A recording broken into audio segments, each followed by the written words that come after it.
சொந்தமா வீடு வாங்கணும்னு நினைக்கிறீங்களா?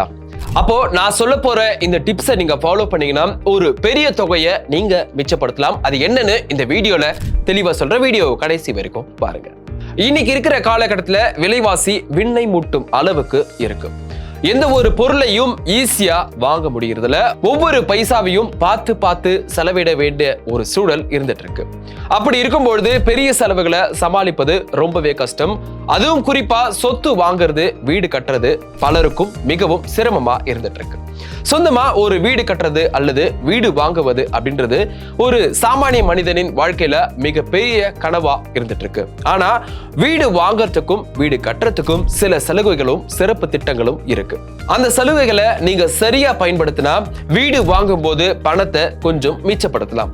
பணத்தை மிச்சப்படுத்தும் வழிகள்ல மிகவும் முக்கியமானது ஒண்ணுதான், வீட்டை நேரடியா உங்களோட மனைவி அல்லது அம்மா போன்ற பெண் குடும்ப உறுப்பினரின் பெயர்ல பதிவு செய்கிறது. பல்வேறு மாநில அரசுகள் பெண்களுக்கு உதவுவதற்காகவும் அவங்களோட நிதி பங்களிப்பை அதிகரிப்பதற்காகவும் வீடு வாங்குவதற்கான முத்திரை வரியில சிறப்பு சலுகைகளை கொடுத்துட்டு இருக்காங்க. குறிப்பா மகாராஷ்டிரா மாநிலத்துல பெண்கள் பெயர்ல வீடு வாங்கினா முத்திரை வரியில 1% சலுகை வழங்கப்படுது. இது ஒரு சிறிய தொகையா தெரிஞ்சாலும் கோடிக்கணக்கான மதிப்புள்ள பரிவர்த்தனைகள்ல உங்களால சில லட்சங்களை சேமிக்கவும் முடியும். இப்போ நம்ம தமிழ்நாட்டை எடுத்துக்கிட்டோம் அப்படின்னா, நீங்க புதுசா வீடு வாங்குறீங்க அப்படின்னா விற்பனை விலையில ஒரு குறிப்பிட்ட சதவீதம் முத்திரை வரியா வசூலிக்கப்படுது. நீங்க வாங்கும் வீடு ஆணின் பெயர்ல பதிவு செய்வதை விட ஒரு பெண்ணின் பெயர்ல பதிவு செய்யப்பட்டிருந்தா அவங்களுக்கு சற்று அதிக சலுகைகளும் கிடைக்கும். உதாரணமா ஒரு வீடு ரூபாய் 50 லட்சம் மதிப்புடையதா இருந்தா அந்த வீட்டை ஒரு ஆண் வாங்கினா 6% முத்திரை வரி செலுத்த வேண்டும். அதாவது 3 லட்சம் ரூபாயை நீங்க செலுத்த வேண்டும்.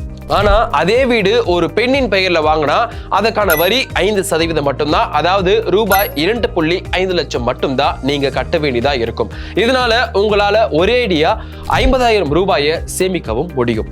இந்த சலுகைகளை பெற சில நிபந்தனைகளும் இருக்கு. வீடு முழுவதுமா பெண்ணின் பெயர்ல தான் நீங்க பதிவு செய்யணும்.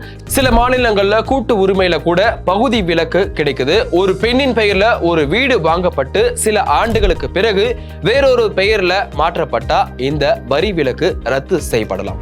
பல வங்கிகள் பெண்கள் பெயர்ல வீடு வாங்கறதுக்கும் குறைந்த வட்டி விகிதத்துல வீட்டு கடன்கள் கொடுக்கறாங்க. அதே மாதிரி செயலாக்க கட்டணத்திலையும் சலுகைகள் கிடைக்கும். பத்திரப்பதிவின் பொழுது ஒரு பெண் பெயர்ல வீடு வாங்கப்படுகிறது அப்படின்றத குறிப்பிட்டு தொடர்புடைய ஆவணங்களுடன் தள்ளுபடி சலுகைக்கு நீங்க விண்ணப்பிக்கணும். அதனால இது போன்ற சலுகைகளை பயன்படுத்தி குறைந்த விலைக்கு சொந்தமா ஒரு வீடு வாங்க சிறந்த வழியா இது இருக்கும். புதுசா வீடு வாங்கலாம்னு பிளான் பண்ணிட்டு இருக்க உங்களோட ஃப்ரெண்ட்ஸ்க்கு இந்த வீடியோ மறக்காம ஷேர் பண்ணுங்க.